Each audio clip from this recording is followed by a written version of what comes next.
यार उस दिन मैंने एक बहुत मशहूर गाना देखा, उसमें आप थे, फिल्म का। किसी रोज मिलो। हमें शाम डले। हाँ क्या बात है यार।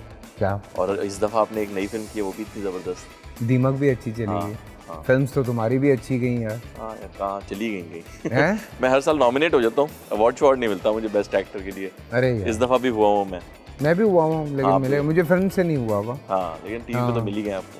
मैंने देखा आपके घर में थोक के हिसाब से। लेकिन for the love of theatre Yasir, वो नहीं ख़त्म हो रहा तुम्हारा, और ये चीज़ मुझे बहुत जो है ना वो अच्छी लगती है तुम्हारी। ये मेरा दिल है, मैं आप सबको भी घसीट के लाऊं उसमें। I would love to. Time देना पड़ेगा बस। क्यों नहीं, पैसे तुम पैसे कम, दो, टाइम मैं ज़्यादा। नहीं, सॉरी, यही तो काम है थिएटर का, पैसे कम और टाइम ज़्यादा। नहीं, पैसे दो, भाई आपका हाजिर है। कैसे हैं? सच्ची बात कर रहा हूँ ना, सही कर रहे हैं, सही। मैं आखिर में क्या बिल तुम दोगे मेरे घर का? नहीं, आपके घर का तो बिल आता भी नहीं है, मुझे पता। क्यों? अपना घर है ना। नहीं, लेकिन बिजली का तो आता है ना। कितनी बिजली, आप बिजली पे चलते हैं? भाई बाकी सारी चीजें तो बिजली पे चल रही है, अब तो गाड़ी भी बिजली पे चलती है। आपकी गाड़ी बिजली पे? हाँ, जो आ रही है। माशाल्लाह। हाँ। बड़ी वाली ले रहे हैं? देखो कौन सी लेते हैं, सारी सब बता दूं मैं।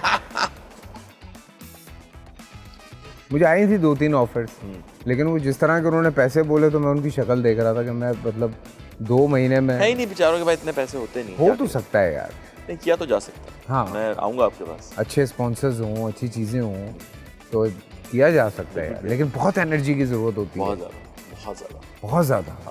I mean I have seen your monkey business.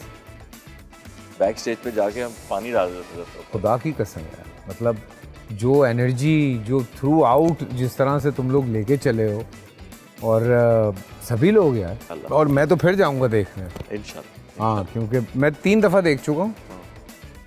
और फिर आपने क्लिप लगाया, आप जब प्ले देख के निकले आपने कहा मैं फिर आऊँगा। हाँ, और आप आए। नहीं, फिल्म अच्छी लग जाए तो आप दोबारा जाते हैं, स्टेज प्ले अच्छा लग जाए आप दोबारा जाते हैं। बहुत सारे स्टेज प्लेज हैं जो मैंने 2-2, 3-3 दफ़ा देखे हैं। बहुत सारी फिल्म्स हैं जो शायद मैंने 10-10 दफ़ा देखी हैं। मुझे याद है जब जवानी पार्ट 2 आई थी, हाँ, तो मैं पहले देख आया था। फिर हिमायू कहता कि यार तुम चलो ना यार सारे, मैंने कहा चलो, उसके साथ भी देख आया। फिर फाद कहता यार आप लोग चले गए, मैं नहीं गया। फिर मैं फाद के साथ भी चला गया। फिर और भी हम 2-3 दफ़ा, फिर दोस्त यारों का प्लान बना, फिर हम भी चले गए। तो ये ज़रूरी है, अच्छी बात, मज़ा आता है, सपोर्ट भी होती है और अच्छा भी है। क्या लगता है कि स्टेज का कोई फ्यूचर है पाकिस्तान में? पाकिस्तान में स्टेज का फ्यूचर तब तक नहीं हो सकता जब तक उसको गवर्नमेंट की सपोर्ट ना मिले।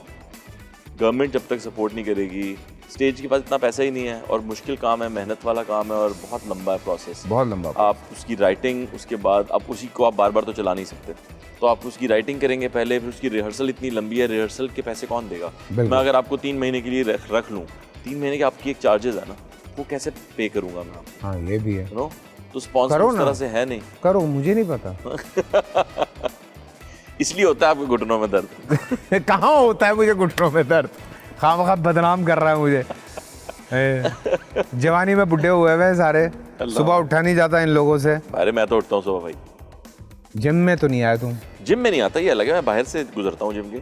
अच्छा, तो एक आजकल पॉडकास्ट पे इंटरव्यूज में एक सिलसिला शुरू हुआ है कि नंबर्स दें, ये ओवररेटेड है, ये अंडररेटेड है। Do you agree with that? पता नहीं, ओवररेटेड अंडररेटेड किसी का ओपिनियन हो सकता है किसी के बारे में। हाँ। जरूरी नहीं कि उससे हो ही जाए वो बंदा, और अगर किसी ने किसी के बारे में कह भी दिया ना तो इतना कोई नंबर लेने की जरूरत तो नहीं है। हाँ, कोई नंबर्स दे दिए किसी को तो दे दे नंबर, क्या ही नंबर देंगे, सब इधर ही 6, 8, 7 के बीच में घूमते रहेंगे। हाँ, कोई ये थोड़ी कहेगा इसको मैं 1 नंबर देता हूँ। नहीं दिए भी हैं कुछ। जरूरत किसकी होती है? किसने किसको कहा? तो नहीं दे दिए थे भाई, वो हमारे फिरदौस साहब ने मुझे पता नहीं 3 नंबर दे दिए। फिरदौस साहब की एज में उनसे ये सवाल करना भी अच्छी बात नहीं है। हाँ, इस एज में ना आप ज़्यादा सोचते नहीं है, बोल देते हैं।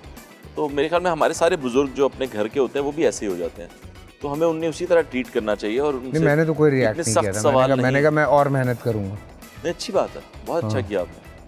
तो उनसे सवाल पूछना गलत है, उनसे नहीं पूछना चाहिए ऐसे सवाल, वो अपने हिसाब से जवाब देंगे उसको। लेकिन ये सही है, ये इस तरह के क्वेश्चंस करना।